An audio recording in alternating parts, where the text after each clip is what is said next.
Eu aposto que você, colega médico, quando montou sua clínica ou seu consultório, também teve problemas para administrar seu negócio. Sabe por que isso acontece? Porque a gente não é preparado na faculdade para administrar nada além de doenças.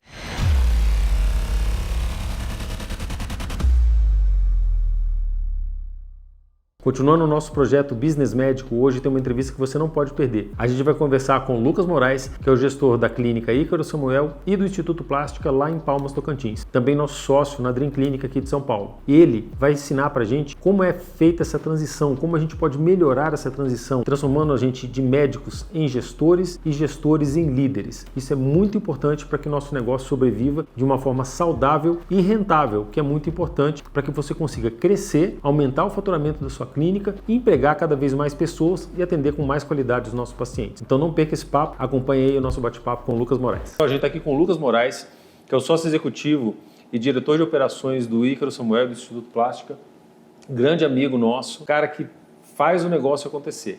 E a gente tem algumas questões com ele relacionadas à gestão, que ele é um especialista nessa área, então a gente vai falar sobre isso com ele hoje. E a primeira pergunta que a gente tem para ele é justamente como o médico deve se tornar um excelente líder do seu próprio business? Como é que o médico que não é preparado para isso vai se tornar esse líder que vai conduzir a clínica dele para o sucesso?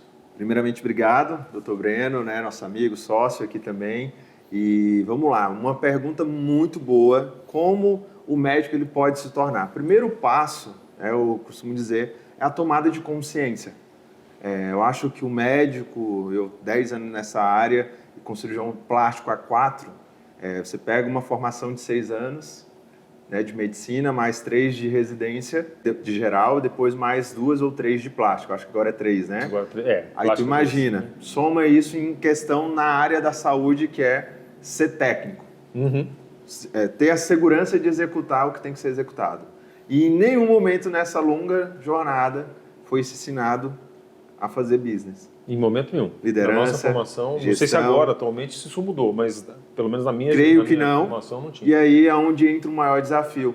O cara passar esse tempo inteiro numa formação técnica e sem embasamento para ser um grande líder, que é um empresário. E todos nós somos líderes. Em algum momento nós somos líderes e em algum momento nós somos liderados. Então o primeiro passo é a tomada de consciência. O ideal seria que essa tomada de consciência já seria nos primeiros meses de faculdade. Porém, se passa o tempo e aí quando você monta o seu consultório e aí vem a decisão, agora eu preciso ter um funcionário, agora eu preciso liderar, agora eu preciso... E aí essa tomada de consciência, quanto antes, melhor. Tomei a consciência, ok, agora eu preciso ser um bom líder. E aí como se tornar? Aí isso é um processo, porque todos nós somos líderes. Agora é pegar as ferramentas, os pontos fortes, os pontos fracos e desenvolvê-la através de técnicas, através de leitura, através de cursos. E aí isso vai trazendo esse conhecimento faz com que nós nos tornemos líderes. E líderes em cada também perfil. Então, o Dr. Breno é um perfil de líder, Dr. Ícaro é um outro perfil de líder, eu sou um outro perfil de líder. Então, existem vários perfis e esse perfil a gente vai aprendendo ao longo da jornada. E sabendo moldar isso também, sabendo moldar. Justamente. Então, acho que seriam esses 2 pontos. A tomada de consciência, depois identificar que você é líder e, através dessa identificação, você buscar o conhecimento certo. E, claro, o líder é exemplo. E se ele é o exemplo, ele arrasta. Então, acho que é um ponto muito importante. Eu acho que nessa formação de líder, o principal erro que a gente comete quando a gente tenta liderar sem ter muito conhecimento é você acreditar que as pessoas têm que trabalhar da sua maneira. Eu acho que esse é o principal erro de qualquer líder. Você tem uma forma de pensar, você acha que aquela maneira é a mais correta de agir e você espera de outros colaboradores ou de outros colegas que eles atuem da mesma maneira e as pessoas são diferentes. Então, eu acho que isso é fundamental, você identificar o perfil de cada um. Eu acho que esse é o maior desafio que a gente encontra, que eu, pelo menos, encontrei. Identificar o perfil de cada um, aceitar esses perfis e pegar a qualidade daquele perfil especificamente, Exatamente. Que é uma coisa que vocês me ensinaram lá no Dream Week. E um ponto importante, quando a gente fala de liderança, a liderança ela é baseada em 2 fatores. A inteligência emocional pessoal e a inteligência emocional social. O líder, ele tem a capacidade de, primeiro, autogestão, autoliderança, autoconhecimento. Depois que eu entendo isso como líder, eu entendo que eu sou líder, eu busco melhorar, aí eu vou para a capacidade social, que é a empatia, capacidade de liderança, de formação de time, de contratação, de empatia e transformação. E o líder, ele une razão e emoção. E quando se fala em liderança, o líder também ele é gestor. Então, o cirurgião, o médico, tem que entender que ele não pode só ser líder. Porque líder é o cara que arrasta, ele é coração, ele é pessoas. Não tem como o cara falar para mim que é líder e não tá junto. Sim. O líder arrasta pelo exemplo. Então, o líder ele é coração, emoção, é do dia a dia. O gestor, ele é racional, ele é dados, ele é análise. Então, acho que esse é um princípio que um cirurgião, um gestor, um líder precisa ter, que é a capacidade também de unir liderança e gestão. Sim, equilibrar essas duas funções com... Porque se eu sou só líder e eu vou para cima e motivo, e eu não tenho a capacidade de analisar dados e informações, eu sou só líder. Agora, se eu também sou só gestor, só números, só dados, e eu sou baseado só em teoria e coisas práticas e números, eu não exerço uma liderança, que às vezes ela é emocional. Sim. E aí eu posso cair no erro de não motivar o time para o resultado. Agora, quando eu consigo ter o equilíbrio entre os dois... O gestor só cobra, né? Só cobra. E aí esse eu acho que é o ponto do ápice do líder. É o líder gestor. Perfeito. Então, acho que quando eu cheguei nesse nível, há 1 ano e meio atrás, e quando eu entendi que eu não era o melhor em tudo.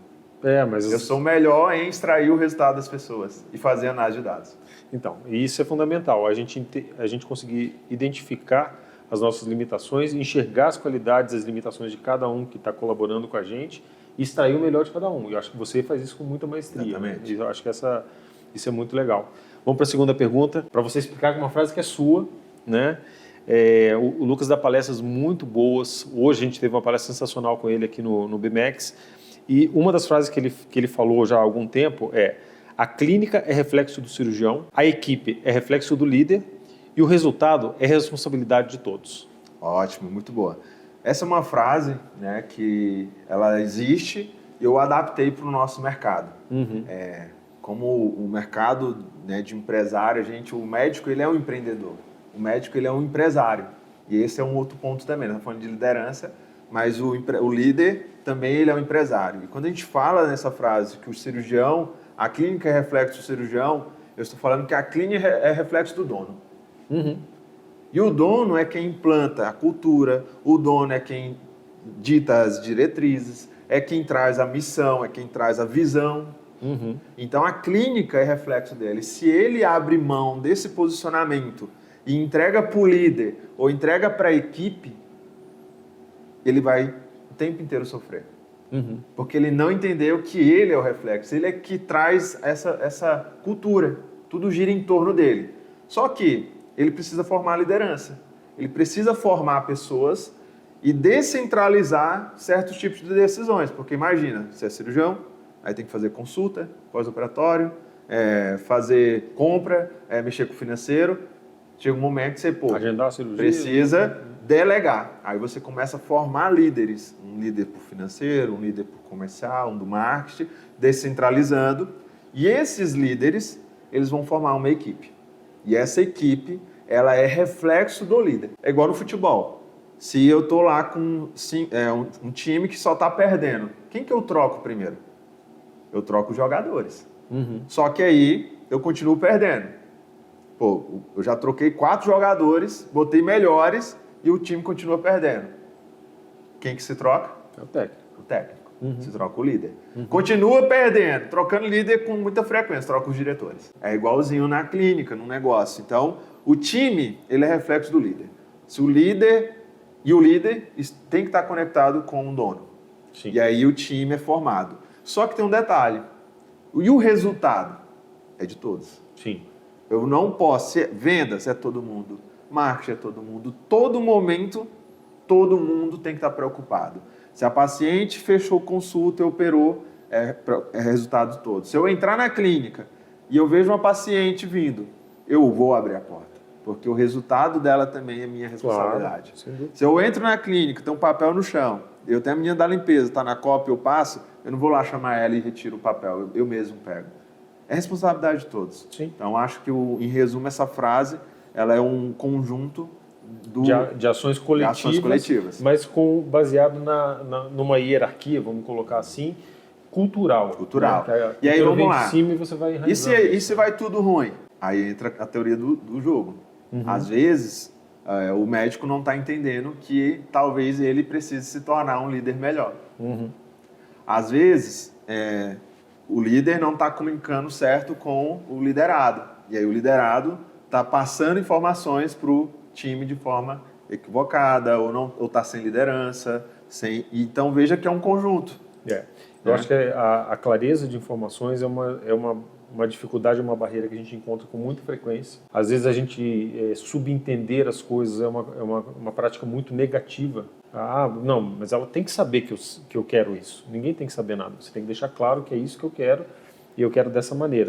As coisas subentendidas não funcionam. O exemplo que eu dei hoje, né, na palestra aí do avião. Exatamente. O comandante sempre falava, quando estava próximo a pousar, estamos ficando sem combustível. Só que isso, na linguagem tradicional do dia a dia, é uma coisa corriqueira. É algo corriqueiro. Só que ele estava voltando de um voo que ele não conseguiu pousar e estava retornando.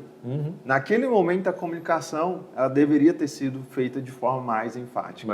Mais incisiva. Olha, o combustível vai acabar agora. Eu vou cair. E aí, a 26 km, infelizmente, um motor parou, acabou o combustível, o avião caiu.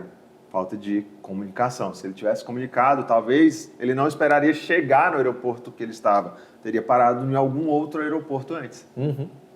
1h30 de voo, ele só tinha autonomia de meia hora. Eu acho que esses grandes desafios são coisas que a gente, nesse tipo de curso que a gente fez agora, a gente vai entendendo com mais clareza e aí a gente consegue corrigir melhor as nossas ações. Sim. Eu aprendi demais desde o primeiro Dream Week que a gente fez juntos, já faz quase 2 anos, e de lá para cá os vários cursos que a gente tem feito juntos aí, né? E isso cada curso que a gente vai, a gente aprende uma coisinha a mais, uma coisinha a mais. É um aprendizado e algo legal, né? Eu esqueci de fazer o fechamento hoje na minha palestra, né? Que o fechamento era que a mudança ela é constante. Quando o avião da Latam caiu, houve mudanças. Ou seja, cada vez que a gente erra, há melhorias. Sim. Só que há um preço. E às vezes o preço olha, 199. Né? O outro, 78. Esses erros, muitas vezes é o que eu falei, às vezes você está cansado, a liderança cansada. Então, o processo ele é o tempo inteiro renovável. E o que dava certo hoje, amanhã não dá mais. Tem um documentário, depois você assiste, que é um documentário na Netflix, que fala da Embraer, da Boeing. E aí, aí ele fala do avião que tinha um problema num sensor que foi instalado. Isso. E que esses aviões, eles vinham, aí de repente eles caíam. E houve uns 2 ou 3 aviões que caíram por conta desse aparelhozinho, que era só como se fosse um radarzinho de alerta. Eles mudaram o software de configuração, da estabilização do avião por causa da turbina nova que eles mudaram a posição. Exato. E aí fizeram um ajuste na configuração, achando que ia resolver, e isso gerou 2 acidentes fatais e culparam os pilotos inicialmente. Exatamente. E depois foram verificar, foi uma falha muito anterior, que já vinha sido avisada pelos engenheiros, porque eles começaram a mudar a cultura da Boeing, que quase acabou com toda a trajetória da Boeing, que é uma empresa que você entrava num Boeing, porra, estou no Boeing, entendeu? Eu estou numa Mercedes. Sim. Né? Você não questiona.